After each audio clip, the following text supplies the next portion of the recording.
परमेश्वर के दैनिक वचन। भाग्य पर विश्वास करना सृजनकर्ता की संप्रभुता के ज्ञान की जगह नहीं ले सकता है।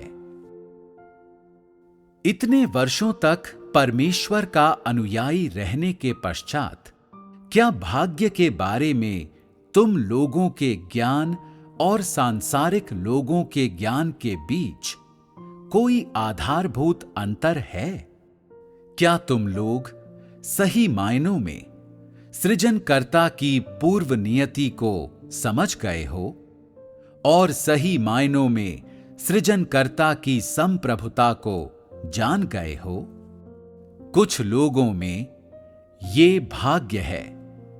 इस वाक्यांश की गहन एवं गहराई से महसूस की गई समझ होती है, फिर भी वे परमेश्वर की संप्रभुता पर जरा सा भी विश्वास नहीं करते हैं।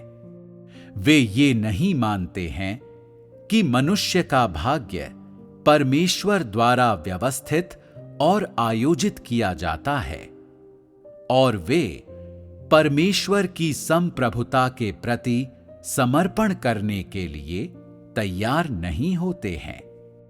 इस प्रकार के लोग मानो महासागर में इधर उधर भटकते रहते हैं, लहरों के द्वारा उछाले जाते हैं, जलधारा के साथ साथ बहते रहते हैं।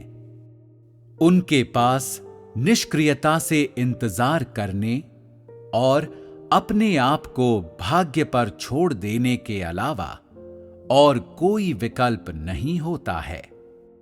फिर भी वे नहीं पहचानते हैं कि मनुष्य का भाग्य परमेश्वर की संप्रभुता के अधीन है।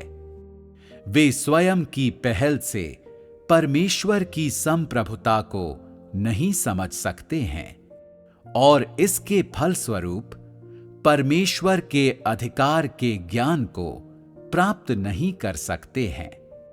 परमेश्वर के आयोजनों और व्यवस्थाओं के प्रति समर्पण नहीं कर सकते हैं।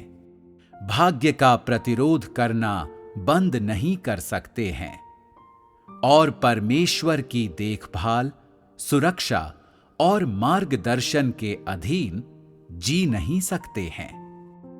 दूसरे शब्दों में, भाग्य को स्वीकार करना और सृजनकर्ता की संप्रभुता के अधीन होना एक ही बात नहीं है। भाग्य में विश्वास करने का अर्थ ये नहीं है कि कोई व्यक्ति सृजनकर्ता की संप्रभुता को स्वीकार करता है, पहचानता है और जानता है। भाग्य में विश्वास करना मात्र उसकी सच्चाई और उसकी सतही प्रकटीकरण की पहचान है। ये इस बात को जानने से भिन्न है कि किस प्रकार सृजनकर्ता मनुष्य के भाग्य पर शासन करता है और सभी चीजों के भाग्य पर प्रभुत्व का स्रोत सृजनकर्ता ही है और निश्चित रूप से मानव जाति के भाग्य के लिए सृजनकर्ता के आयोजनों और व्यवस्थाओं के प्रति समर्पण से एकदम अलग है। यदि कोई व्यक्ति केवल भाग्य पर ही विश्वास करता है, यदि इसके बारे में गहराई से महसूस भी करता है, किंतु फलस्वरूप मानव जाति के भाग्य पर सृजनकर्ता की संप्रभुता को जानने, पहचानने, उसके प्रति समर्पण करने और उसे स्वीकार करने में समर्थ नहीं है, तो उसका जीवन एक त्रासदी, व्यर्थ में बिताया गया जीवन, एक खालीपन के सिवाय कुछ नहीं होगा। वो तब भी सृजनकर्ता के प्रभुत्व के अधीन नहीं आ पाएगा। सच्चे अर्थ में सृजित किया गया मनुष्य नहीं बन पाएगा और सृजनकर्ता के अनुमोदन का आनंद उठाने में असमर्थ होगा। जो व्यक्ति वास्तव में सृजनकर्ता की संप्रभुता को जानता और अनुभव करता है, उसे एक क्रियाशील स्थिति में होना चाहिए, न कि ऐसी स्थिति में जो निष्क्रिय या असहाय हो। जबकि ऐसा व्यक्ति ये स्वीकार कर लेगा कि सभी चीजें भाग्य के द्वारा निर्धारित होती हैं, लेकिन जीवन और भाग्य के बारे में उसकी एक सटीक परिभाषा होनी चाहिए। प्रत्येक जीवन सृजनकर्ता की संप्रभुता के अधीन है। जब कोई व्यक्ति पीछे मुड़कर उस मार्ग को देखता है जिस पर वो चला था, जब कोई व्यक्ति अपनी यात्रा की हर अवस्था को याद करता है, तो वो देखता है कि हर कदम पर, चाहे उसकी यात्रा कठिन रही हो या आसान, परमेश्वर उसका मार्गदर्शन कर रहा था, योजना बना रहा था। ये परमेश्वर की कुशल व्यवस्थाएं थीं और उसकी सावधानी पूर्वक की गई योजनाएं थीं, जिन्होंने आज तक व्यक्ति की जानकारी के बिना उसकी अगुवाई की है। सृजनकर्ता की संप्रभुता को स्वीकार करने, उसके उद्धार को प्राप्त करने में समर्थ होना कितना बड़ा सौभाग्य है।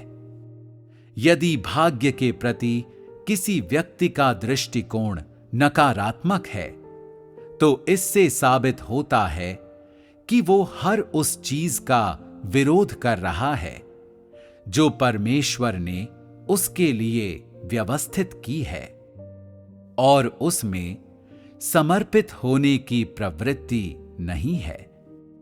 यदि मनुष्य के भाग्य पर परमेश्वर की संप्रभुता के प्रति किसी व्यक्ति का दृष्टिकोण सकारात्मक है, तो जब वो पीछे मुड़कर अपनी जीवन यात्रा को देखता है, जब वो सही मायनों में परमेश्वर की संप्रभुता को आत्मसात करने लगता है, तो वो और भी अधिक ईमानदारी से हर उस चीज के प्रति समर्पण करना चाहेगा जिसकी परमेश्वर ने व्यवस्था की है।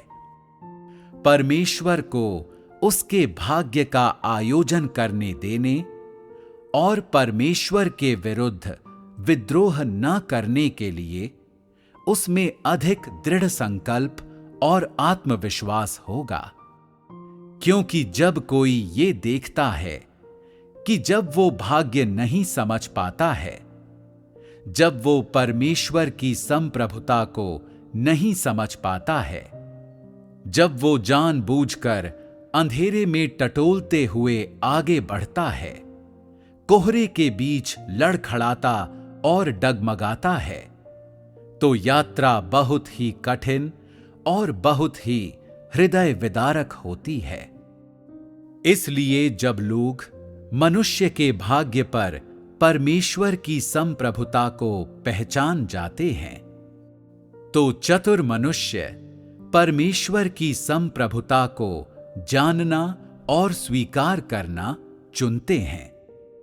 उन दर्द भरे दिनों को अलविदा कहते हैं जब उन्होंने अपने दोनों हाथों से एक अच्छा जीवन निर्मित करने की कोशिश की थी, और वे स्वयं के तरीके से भाग्य के विरुद्ध लगातार संघर्ष करने और जीवन के अपने तथाकथित लक्ष्यों की खोज करना बंद कर देते हैं। जब किसी व्यक्ति का कोई परमेश्वर नहीं होता है, जब वो उसे नहीं देख सकता है, जब वो स्पष्टता से परमेश्वर की संप्रभुता को समझ नहीं सकता है, तो उसका हर दिन निरर्थक, बेकार और हताशा से भरा होगा। कोई व्यक्ति जहां कहीं भी हो, उसका कार्य जो कुछ भी हो, उसके आजीविका के साधन और उसके लक्ष्यों की खोज उसके लिए बिना किसी राहत के अंतहीन निराशा और असहनीय पीड़ा के सिवाय और कुछ लेकर नहीं आती है। ऐसी पीड़ा कि वो पीछे अपने अतीत को मुड़कर देखना भी बर्दाश्त नहीं कर पाता है।